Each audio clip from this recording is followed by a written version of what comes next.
Help line phone నెంబర్లు పనిచేయటం లేదని విజయవాడలో వరద బాధితులు వాపోతున్నారు. పనిచేయని హెల్ప్ లైన్ నెంబర్లు ఇవ్వటం పట్ల వరద బాధితులు ఆగ్రహం వ్యక్తం చేస్తున్నారు. మరోవైపు సంక్షోభంలో కూడా బోట్ల యజమానులు తమ సంక్షేమం వెతుక్కుంటున్నారన్నారు. ముంపు ప్రాంతాల నుంచి బాధితుల్ని తీసుకొచ్చేందుకు డబ్బులు వసూలు చేస్తున్నారు. విజయవాడ సింగ్ నగర్ లో తాజా పరిస్థితి మా ప్రతినిధి విజయచంద్రన్ అందిస్తారు.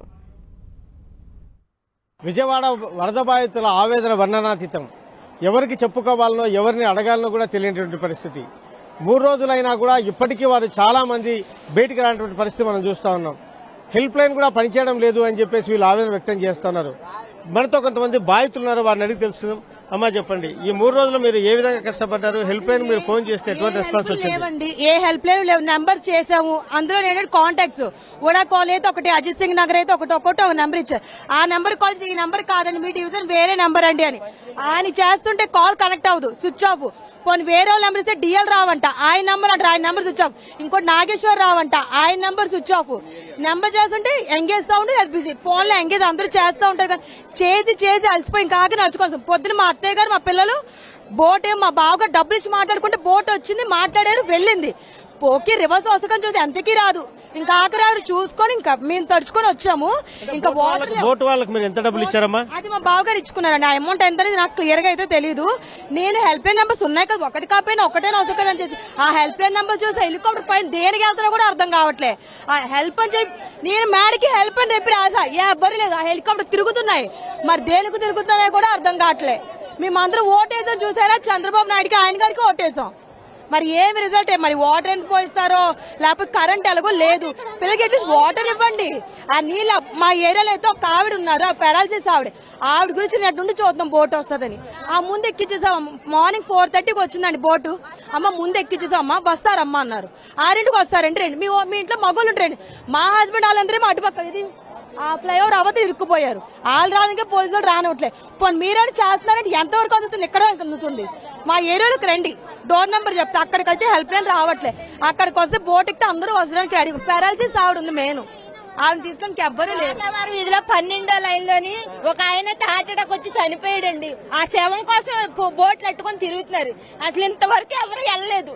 మేము 4 లైన్ల నుంచి వచ్చి ఆగిపోయాం. అలాగా 10 లైన్ 12వ లైన్ దాకా ఆగిపోయాం. ఇంకా అదంతా సుడుకుంటాం.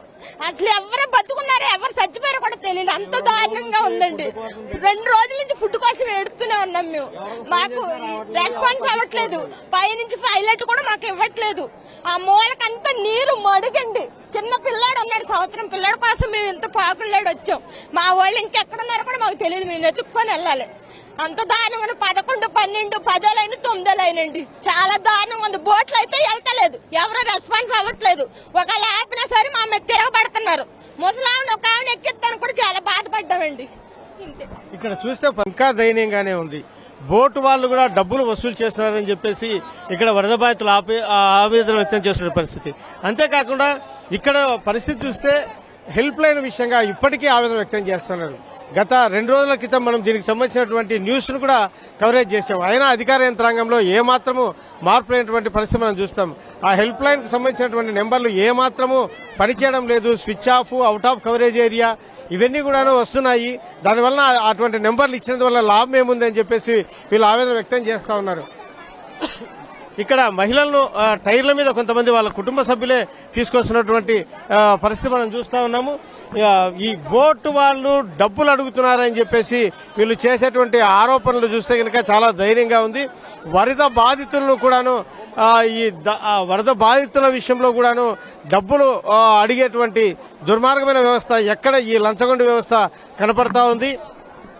అధికారులు ఈ విషయంలో మీద చాలా సీరియస్ గా తీసుకోవాల్సిన అవసరం ఎంతైనా ఉంది. ఎందుకంటే ఈ వరద బాధితుల దగ్గర వాళ్ళు సర్వము కోల్పోయి ఆవేదన వ్యక్తం చేస్తా వాళ్ళు కన్నీరు మున్నీరు అవుతున్న నేపథ్యంలో, వారి వద్ద డబ్బులు లేక వాళ్ళు అల్లాడిపోతున్న నేపథ్యంలో ఇప్పుడు వాళ్ళ వద్ద నుంచి కూడా డబ్బులు అడుగుతున్నారు అంటే అది ఎంత దుర్మార్గమైనటువంటి చర్యనో మనం అర్థం చేసుకోవచ్చు. అధికార యంత్రాంగం వీటి మీద దృష్టి పెట్టాలి. ఎవరెవరైతే కనుక డబ్బులు అడుగుతూ ఉన్నారో వారిని ఖచ్చితంగా శిక్షించాల్సిన అవసరం ఎంతైనా ఉంది. సింగిల్ మనిషి అయితే 1500 నుంచి 2000 వరకు అడుగుతున్నారని చెప్పేసి, గ్రూప్ గా అయితే ఇంత లాట్గా ఇవ్వాలని అడుగుతున్నారని చెప్పేసి కూడా వరద బాధితులు ఆవేదన వ్యక్తం చేస్తున్నారు. ఇటువంటి వరద బాధితుల వ్యవహారంలో కూడాను డబ్బులు అడిగేంటి వాటి వాళ్ళ మీద కఠిన చర్యలు తీసుకోవాలి. అంతేకాకుండా హెల్ప్ లైన్ విషయంగా ఇప్పటికైనా అధికార యంత్రాంగం స్పందించాల్సిన అవసరం ఎంతైనా ఉంది. హెల్ప్ లైన్ కి సంబంధించినటువంటి నెంబర్లు పనిచేసేట్లుగా చర్యలు తీసుకోవాల్సిన అవసరం ఎంతైనా ఉంది. కెమెరామెన్ అస్గర్తో విజయ్ చంద్రన్, సింగినగర్ వరదల నుంచి.